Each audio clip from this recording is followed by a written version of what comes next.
The Liverpool way, ladies and gentlemen, the Liverpool way. It's never easy supporting this team.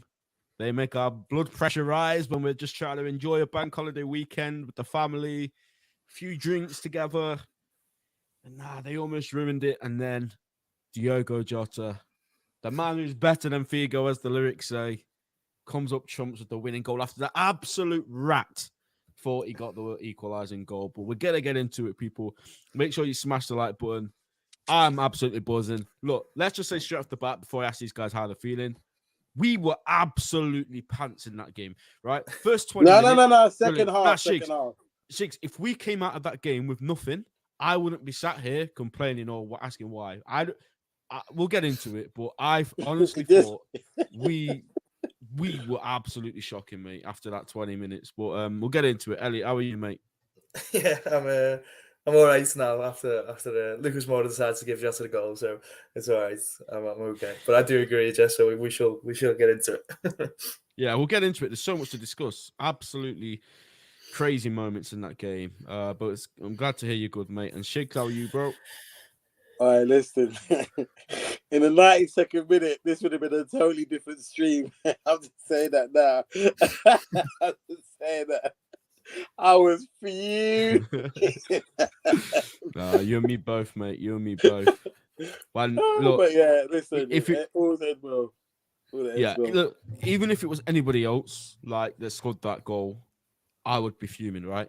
But because it was him, like one of the most hated football players on the planet, like Liverpool fans absolutely despise that guy. And he's took his top off. Son's even joined in with him. He's never scored for Spurs either, by the way, before that moment. So you just knew it was going to happen when he came on. But listen, we've got a lot to discuss before we get to that goal. Please make sure you smash the like button if you're in here. Subscribe if you haven't. And we'll get into it. So, guys, this was the starting lineup from our manager, who, Elliot, he did have a lot to say about people's reactions to starting lineups in the week. But fortunately for us, mate, we're level-headed people. We don't cry when the lineup gets released. Assuming you was as happy with that lineup as I was. Yeah, I was no complaints. Kind of like with the Henderson Elliott thing, has kind of been like where he's finally admitted maybe Elliott's better in that role. So it was nice to see. I mean, whether it paid off or not, I think we will get into it in a minute. But on paper, you can't really have any complaints about the team at all, to be honest. Absolutely, Shigz. No, I wasn't happy. I don't like seeing it. It's not Elliott's fault, but I want to see Carvalho more, man. And he hasn't been given no airtime. But yeah, we'll see. I'm just disappointed that Carvalho didn't get no airtime. Or maybe the game didn't deserve it, but we'll get into that. Yeah. If it's Hendo or Elliott, who you picking for that right centre mid? Henderson. Unfortunately, okay. Elliott is not. I don't know. Maybe it's my bias, but I just think Elliott is not. He's more of a right winger than a midfielder for me. No, I agree. I agree with that completely. I 100% agree with that. But yeah, I don't know, man. I think if we're playing that system where the right centre mid has to go wide a bit, even though we didn't really see too much of that, I think Harvey is the man. But we'll get into it. A couple of comments already in here. Football always says our medical team is so bad that even Klopp is getting injured now. Yeah, he put This guy can never help himself, can he? In those moments, like he will always do something crazy. Did you see we did to the fourth official? Yeah, that for me, I'm surprised he didn't get sent off. To be fair, I'm really surprised he didn't get sent off because you can't do anything to those guys these days, can you? Like we've seen it. Like all you have to do is like get into their face by an inch and you're off. So I'm really surprised he didn't get sent off. But it's funny, isn't it? At the end of the day, they're crap at their jobs. It is what it is. Mohammed says Carvalho don't really fit into the system. We'll get into that a bit later, mate. But thank you for your comment. But yeah, I was relatively happy with this. I think we've discussed in the last few weeks that this man here, Curtis Jones, has deserved to keep his space. Yeah, I've got to give him in his the praise. starting lineup. And today, Shigz, he gets a goal to top it off. Yeah, no. I mean, look, you know me. I've already been the first one to have a go at Curtis Jones. But what did I always say? He needs a run in the team. And when he gets a run in the team, you see he's not as erratic because he knows that he's going to play. And when he played, and in the first half an hour or so, the whole team, him included, were quality. The goal he scored just deserves for the performances he put in against West Ham and who's the other game we played? Was it West Ham? Who was the game we played before? I can't remember. West Ham. Yeah. Forest. Yeah, he played really well. So I was happy that he had got the first goal. Happy he scored, and it was a good goal. So happy for him, man. Hopefully he gets to start again in the next game. I don't know who we're playing next, but he deserves his starting spot personally. He deserves it, and he's proved it by getting a goal. And what's that, like his 4th game in a row? Yeah, I think, yeah. So this is the thing now. Although we're going to be buying midfielders in the midfield, at least he's staked a claim, and he knows how he needs to play when he comes into the team. Because before this, I don't think he knew what his role in the team was. Now he seems to have kind of grasped it, and hopefully going forward, this is going to be someone will have to fight to take his place. But that's a conversation for another day. But yeah, I'm glad he got the goal. 100%. And Elliot, there was a bit of before the game. I don't know if you watched the build-up, mate. Souness and Jamie Redknapp were discussing Trent and discussing that playing in this new role might take away what he's best at, which is obviously getting assists and creating.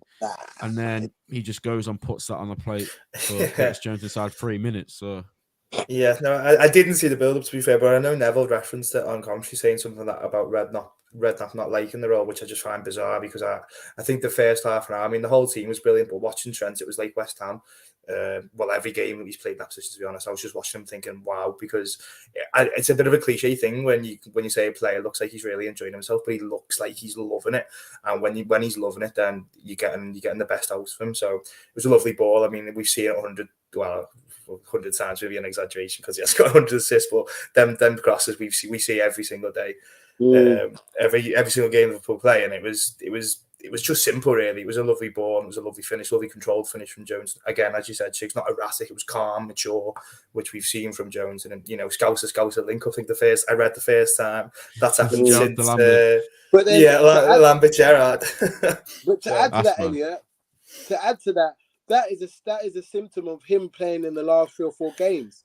So feeling like he doesn't have to snatch at the chance. Yeah, absolutely. It's just he's got confidence in himself because he knows that he's going to be in the team, and he should be in the team for the rest of the season now because realistically, I don't think Liverpool have much to play for. Just keeping hold of that 5th place, and Jones is more than warranted the spot in the team. So can I ask a question, Ben? Do you think that just quickly? Do you think Klopp has put him in a team because there's not really been much else to play for, so it's kind of giving him a chance?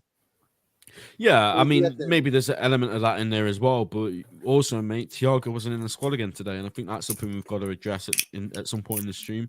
We can't keep relying on he's by distance our best midfielder. Nobody could ever deny that. But one thing, his body can't hold up to the rigors. Yeah, exactly. And when you're constantly, planning your system and the way you're going to play on one player who just can't keep fit for more than 3 or 4 games in a row, there's a problem. And I think, obviously, when Curtis Jones came into the lineup, the first time a few weeks back he was starting, Klopp hit the nail on the head in the week. Like, there were so many meltdowns about it. So many people weren't happy with it. But I've always said it, mate. I've never pretended that Curtis Jones is going to be the next Steven Gerrard. I've never pretended that he's going to be some generational player like Trent is. But what I have always said about Curtis Jones, and I've always stood by this opinion, is that there is a player in there. And if you can't see that there's a player in Curtis Jones, I'm not saying at a world-class level. I'm not saying he's going to get to a world-class level, but there is a player in there, 110%. He's had a lot of unfair criticism. He's had a lot of injuries. I think even this season he's had a big injury. And he seems to be doing okay at the minute. And one thing I'll say about that goal as well, it seems like he's gaining a bit of an understanding with Trent as to, like, as soon as he picks up the ball, he knew that he had to be there at the back post. And this comes from game time, though. Not exactly, yeah.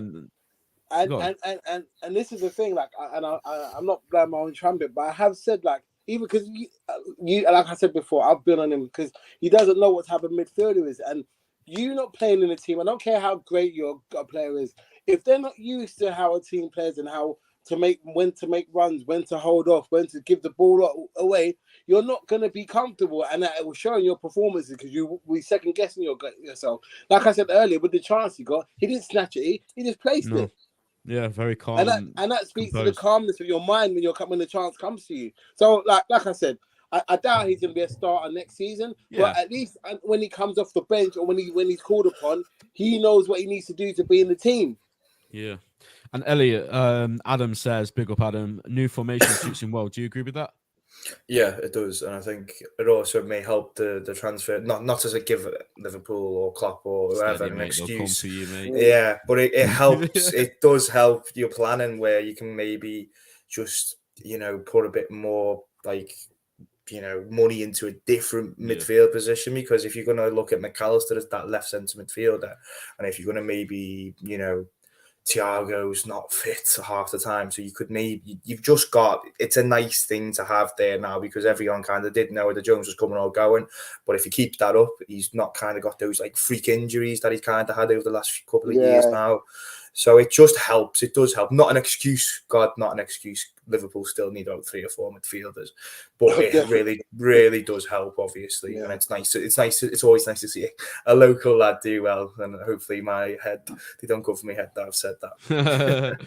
Nah, to be fair, like, it is what it is. Like, you are from Liverpool. You should be happy to see these guys come through in the team. So fair play to you, mate. Another big player that started today, Shigz, for the first time since October, Luis Diaz doubles the lead a few minutes later. Brilliant cutback from Cody Gakpo at the byline, and Diaz just is there, right place, right time. Great goal as well. Yeah, talk us through that one, mate. Yeah, no, listen. First of all, I've got to give Cody his. This is how good Cody has become for us. The level of performances that he puts in now. No one even questions it anymore. That's how good he is. Like, he's come in. Okay, the first couple of games, and even then he was trying to get in, but he's come in and he's just taken to the team like a duck to water, and he's an integral part of our team. Lovely play by Salah as well. At first I thought it was a bit of a tight angle for him to score, and it's just like literally just volleyed, and I was just like so happy for him, because he's been out for a good 3 or 4 months. So for him to get the start, to get a goal, and to be in that first half an hour, the front three were buzzing, and it was just nice to see all of them. Even though Cody didn't get a goal, he was instrumental in all of the goals. Well, two out of the 3 goals we scored. So really happy for Diaz. That'll do him a world of confidence. Just knowing that we've got goals that can come off the bench as well with Jota. It's just it's really nice that we have strikers now that have kind of hit the form. It's just a shame it just didn't come a few months sooner. But listen, we live and we learn, and I'm glad that he's got the goal. He looks so happy as well. He's so passionate. So I was happy for him that he got the goal. Kind of a weight off your mind, because the more like we saw with Jota, the more games you play and you don't score, the more it weighs on your mind. So he's got that monkey off his back, and hopefully he can go again in the next game we play. 100%, mate. And Elliot, I've just watched the goal back just to confirm, and all 3 attackers are involved in this. Salah plays the through ball to Gakpo, and Gakpo pulls it back, and Diaz puts it in the back of the net. Is this our best front 3 now? And is this... I don't know whether to ask you that, to be fair. It's a bit unfair, but do you think this could be the go-to, or do you still think it's Jota or Nunez? It was like, I mean, I don't know. That's the simple, the easiest answer to give is I don't know, but it was nice. It was really good to see. It was kind of like we jumped into next season, because it was the link-up was there. And the best thing about that goal, I thought, it was a Mane goal. He's getting in the 6-yard box, and it's an instinctive finish. And it's Diaz's goals have been spectacular, really. And that was not to say it was simple, because it isn't, but it's a fantastic team goal, and it's almost like a poacher instinct goal. And also with the first goal with Diaz, he makes the run inside to let Jones have the space behind, and it's kind of like Mane done that. And if Diaz with his time injured, he kind of maybe studied that role more, because we all saw Diaz to be this out and out winger who's all part of the spectacular, whereas Mane obviously was that, but he adjusted quite quickly into a goal scorer. If Diaz, it's obviously going off one game, he probably is still rusty, to be fair to him, so fair play for playing well today as well. But if he's getting the poacher goals, I think that's a fantastic thing for next season. 100%. Then 10 minutes later, Cody again from the spot. Cody Gakpo, Shigz, earning the penalty with his quick feet. How good is that, man? Bro, like, it's just, he's so assured on the ball. Like, whenever he gets the ball, like, he's direct. He can hold the ball up. His touch is always, most of the time, immaculate. Like, he's becoming an integral part of the team already, or am I exaggerating? No, yeah, no, definitely. I think he's the system already. Really, it's yeah. Don't think it's too far to say. Really, it's the Firmino replacement, isn't he? Yeah, we all said last season how Luis Diaz came in and revitalized the attack on the quadruple charge. Obviously, we're not at that level this season, but it's been a similar thing to Cody, in my opinion. He's come in, first couple of games, everyone was a bit confused as to what he was going to be.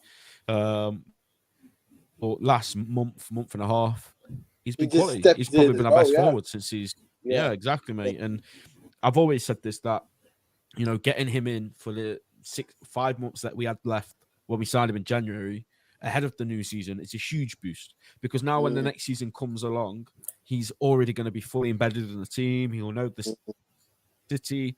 He'll know what he needs to do.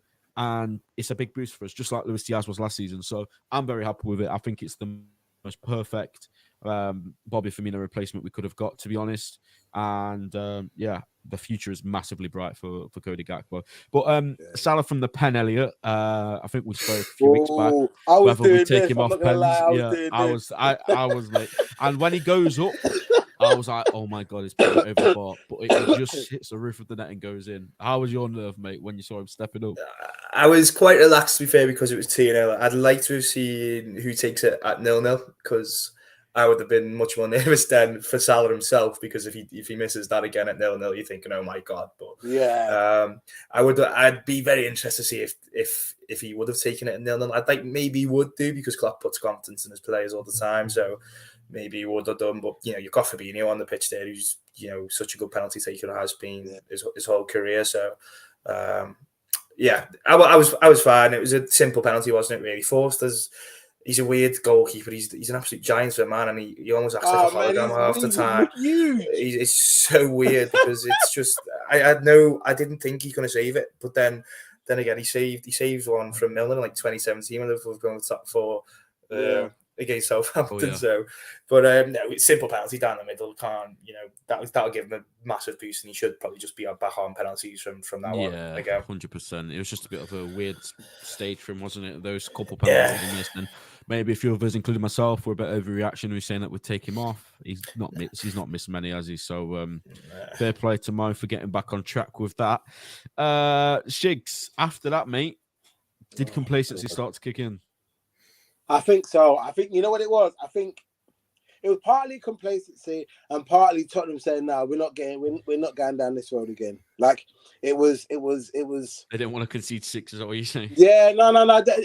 Professional pride, and like we've been down this road again. We're not going to let this happen. So for them to get the goal, it was a good goal as well. Van Dijk again, like, bro, like I'm not. He should have slipped, in my opinion. Was that a slip, or did he get I think done? he slips. Yeah, no. Look, I've been a big critic of Van Dijk this season, but I think you can see his back foot just slips. Yeah, it just maybe not, but I'll have to watch it again. But when I saw it was a good goal by Tottenham. But I just feel like we're not our defense. You can tell me if it's just me, but our defense doesn't seem to be as imposing as it used to be. Now, I believe that's been a thing all season, and it was just like, once we gave them the sniff, the goal was a good goal. And unfortunately, because he was so close, Alisson didn't really have a chance. He could have saved it, but it went through his legs, so you can't really get on Alisson for that. But it was just that goal kind of just undermined the whole half. And it just gave Tottenham a bit of a boost that, okay, we've got one goal before half-time. Okay, right. If it would have been 2-1, I think we would have seen it. It would have been they would have come out us a little earlier in the game. But it just kind of changed the whole team talk, because it was like literally 4 or 5 minutes before half time.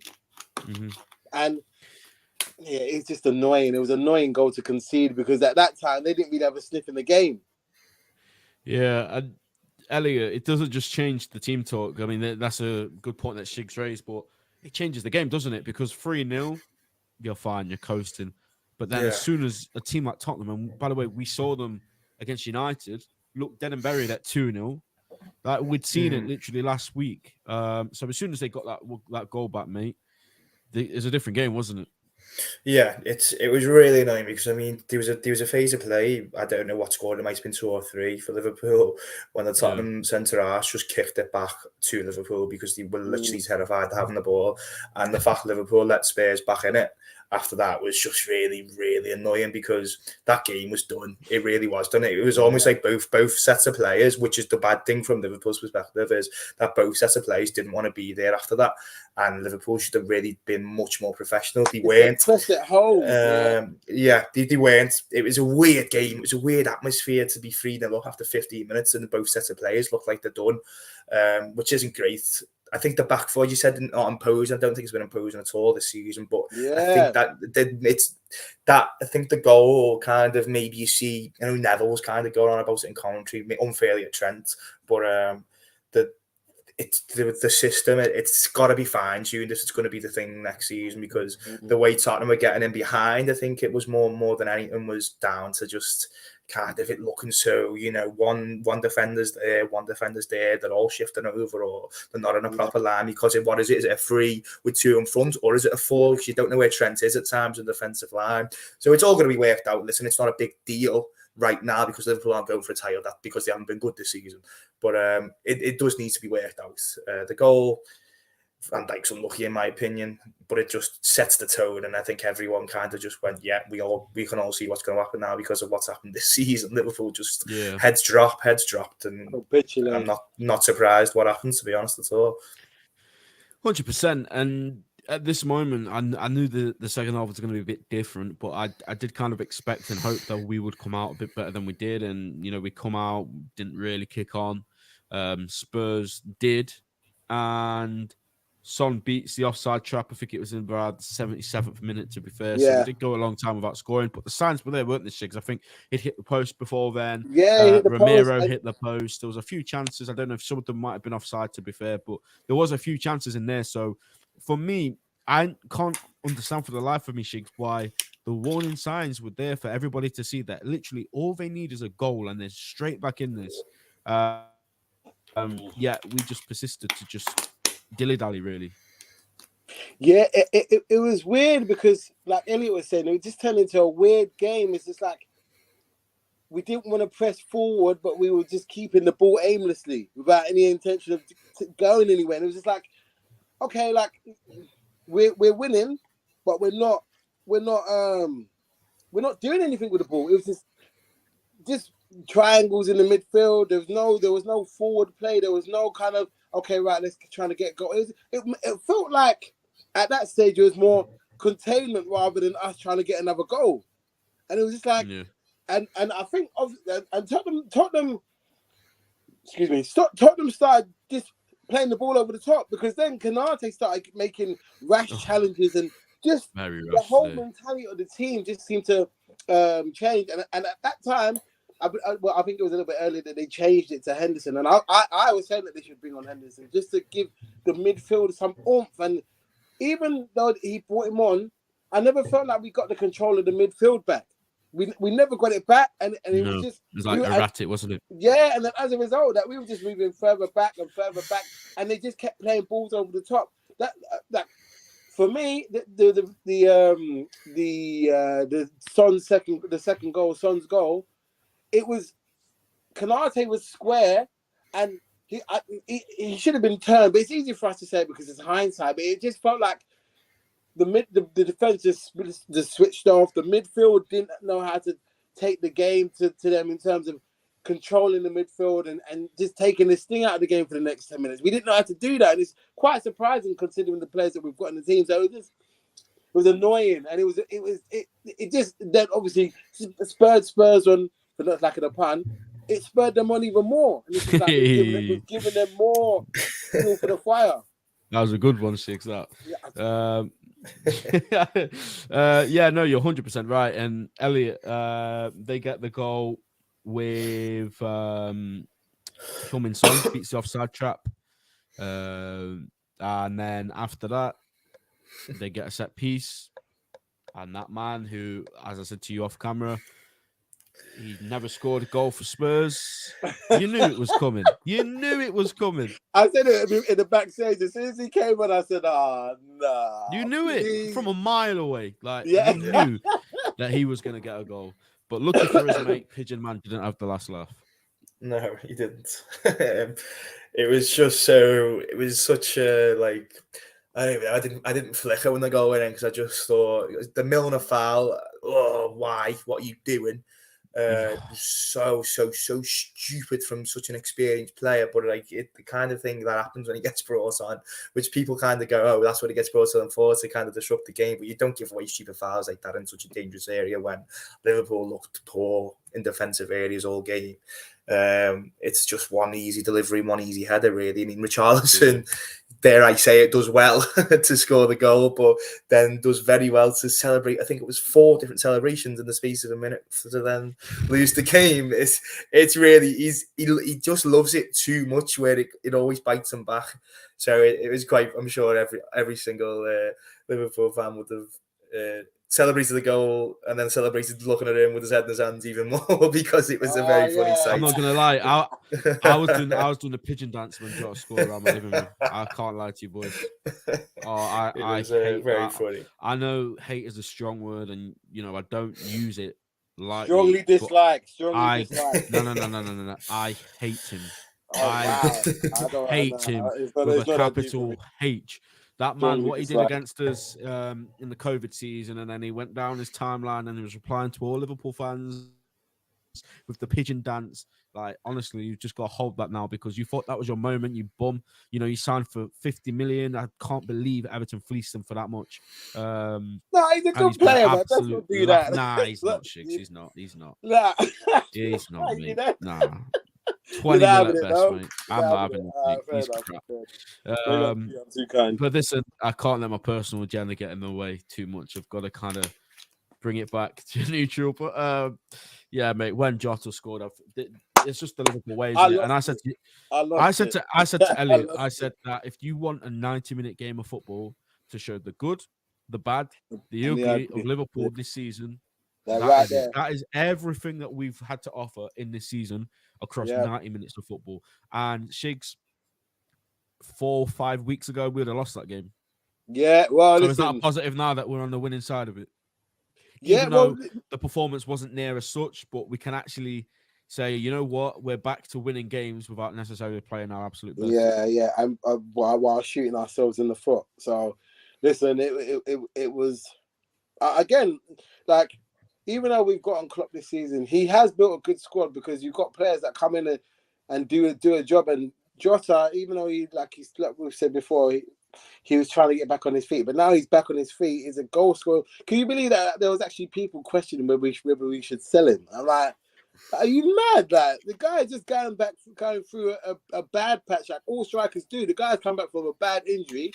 The game that he got injured in, the Man City game, was one of the best games we'd played. So it's just like, and he got his touch back. I lost it. Like, my 11-month-old daughter up, because I was screaming so much. Like, it's all right, mate. She's off school tomorrow anyway. Yeah, she's not at school anyway, is she? But you know what I mean. So, like, holiday tomorrow. It was just like, oh, thank God, like, because this stream would have been a lot angrier if we I'm just being honest, right? And it was just like, and as well, the angle he took as well is like, because I thought, I was like, brilliant finish. I thought he was gonna miss it, because you know that type of angle is always tight, or it just roll past. But that's when I think Jota thrives, mate. When it's like he has to instinctively hit the ball, and like maybe the angle's against him, or it's not, you know, the cleanness of run at goals. That's when I think Jota offers us something in this team that none of our other forwards can do. Yeah, I don't know how he does it. I don't know what he does, but Jota comes up when we need a goal.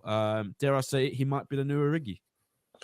He might be. You know what? I need him to do, and I'll go a bit off topic. I need him to take Nunes away in the summer and work with him, because Nunes. I'm not having a dig at Nunes. What I'm saying is, Nunes can be that, but he's too erratic in front of goal. Like, he doesn't have the same kind of calmness as Jota in terms of when a chance comes. And this summer, if Nunes can get maybe either 60% of what Jota has in front of goal, he'll turn into a beast. He'll turn into a beast. But just Jota, going back to Jota, listen, salute, sir, salute. Because again, the game against, was it not Southampton? What was the game we played at home? And not in the first, he gets a double. If it's not for him, we don't win that game. If it's not for this game, we don't win this game. So he's just come back at the right time for us, man. Very much so. Yeah, and Elliot, we've spoken about this over the last few weeks, haven't we? Like, there's people worried that, you know, we've got Nunes, who costs a lot, who's not starting, and we've got Jota, then we've got Gakpo, then we've got Salah, then we've got Diaz, and it's all a case of fitting them in. But how important is that going to be next season when we are looking to kind of hit the reset button? We're probably going to be in Europa League. I think we're all pretty confident. We're in the Europa League. That top four is a pipe. Yeah. Well, I was actually thinking of more the other end, Shigz, of dropping down, but I think we're all confident now we'll finish fifth lowest.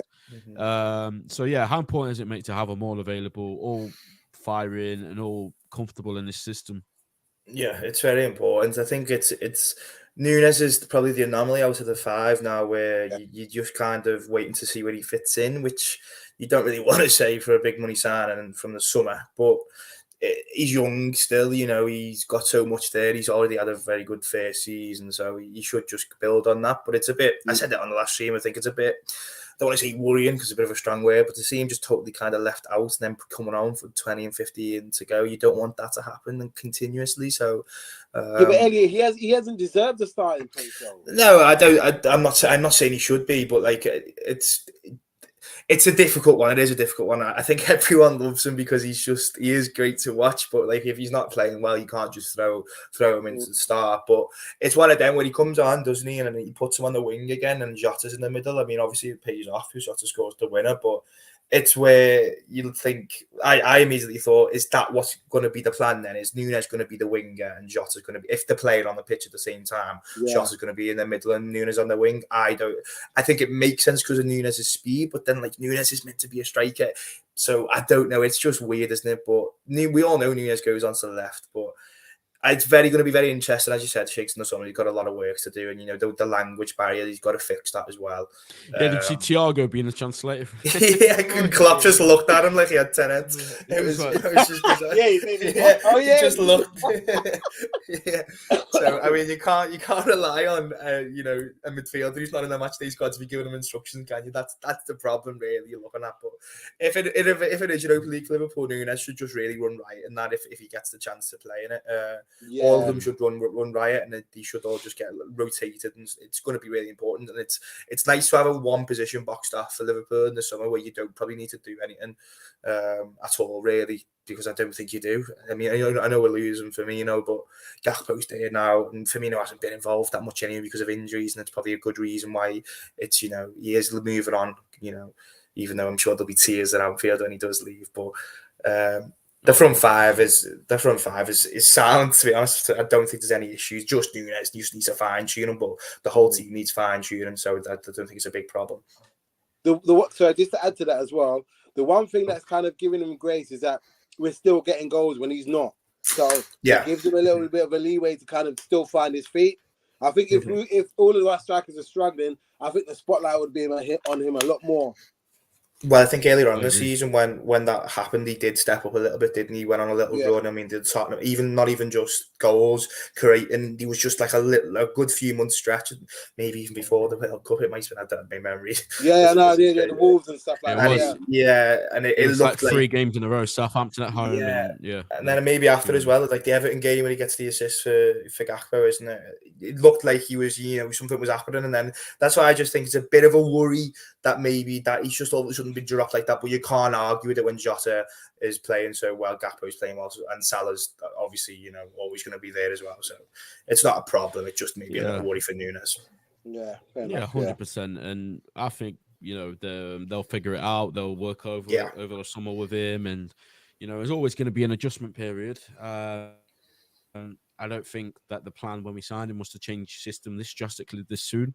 So it'll be interesting to see where he does fit in the system. But I agree. I think if we go, we're in Europa League, and if we're going to compete on all fronts next season, I think he's going to be important as the others. And I think in the Europa League, just chuck him in there, let him stat pad there a bit when we play part-time builders, and let him get some goals. So, yeah, no, that should be interesting to see what comes of that. But, guys, we have got another game. We're back in action on Wednesday at home again. 3 home games in a row is absolutely beautiful stuff. Fulham, who are currently 10th in the table, doing far better than I think most people predicted them to. Even though they did lose to City today, they lost to Villa. So they've got 2 losses on the bounce, Shigz. But does this, it has to be another Liverpool win, doesn't it?